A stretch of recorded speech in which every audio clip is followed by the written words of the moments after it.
America গত শতকের ৬০ থেকে এখন পর্যন্ত বহু যুদ্ধে জড়িয়েছে, কিন্তু গোটা একটি ঘাঁটি ধ্বংসের ঘটনা কখনো ঘটেনি।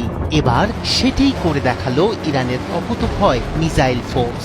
ইরানের ব্যালিস্টিক মিসাইল এবং ড্রোনের একের পর এক আঘাতেই ভ্যানিশ মির্জাফর বাহরাইনে অবস্থিত মার্কিন বিমান ঘাঁটি আর কুয়েতে অবস্থিত আল সালেম বিমান ঘাঁটি। ধ্বংস হয়েছে কমান্ড ও স্টাফ বিল্ডিং। জ্বালানি ট্যাঙ্ক বিস্ফোরিত, বিস্ফোরণে কেঁপে উঠেছে পুরো এলাকা।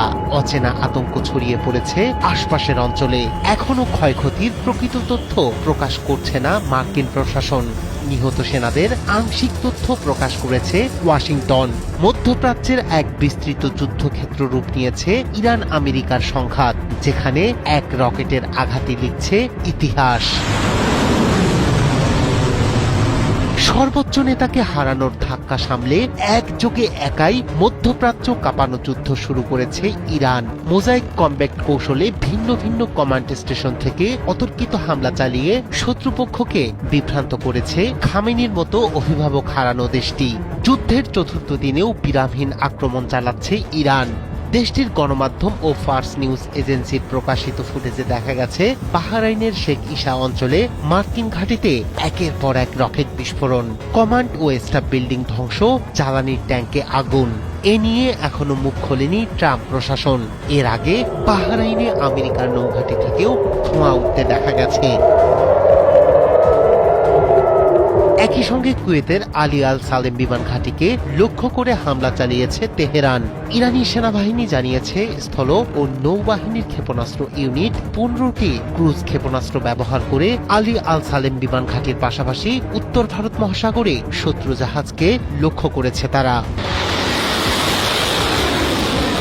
এদিকে মার্কিন সেন্ট্রাল কমান্ড জানিয়েছে সংঘাতে নিহত হয়েছেন অন্তত 6 জন মার্কিন সেনা। ইরানি হামলার শুরুতেই নিখোঁজ 2 সেনা নিহতের বিষয়টি নিশ্চিত করা হয়েছে, তবে এখনো গোপন রাখা হয়েছে নিহত সেনাদের নাম। পরিবারের কাছে বার্তা পৌঁছানোর পর 24 ঘন্টার মধ্যে প্রকাশ করা হবে নিহতদের পরিচয়। চলমান সংঘাতের কারণে মধ্যপ্রাচ্যের একাধিক দেশ অবিলম্বে ছাড়ার জন্য তাগিদ দিয়েছে মার্কিন পররাষ্ট্র দপ্তর। তালিকায় আছে বাহরাইন, মিশর, Iraq, Israel, Jordan, Kuwait, Lebanon, Oman, Qatar, Saudi Arab, Syria, সংযুক্ত আরব আমিরাত ও ইয়েমেন। শনিবার ইরানের যৌথ হামলায় তেহরানে দেশটির সর্বোচ্চ নেতা আয়াতুল্লাহ আলী খামেনি সহ শীর্ষ কর্মকর্তা নিহত হন। পাল্টা হামলার মাধ্যমে ইসরায়েল ও মার্কিন ঘাঁটি সহ মধ্যপ্রাচ্যের বিভিন্ন স্থানে আঘাত হানছে ইরান। 4 দিনের সংঘাত এখন সীমা পেরিয়ে পুরো মধ্যপ্রাচ্যকে রণক্ষেত্রে পরিণত করেছে।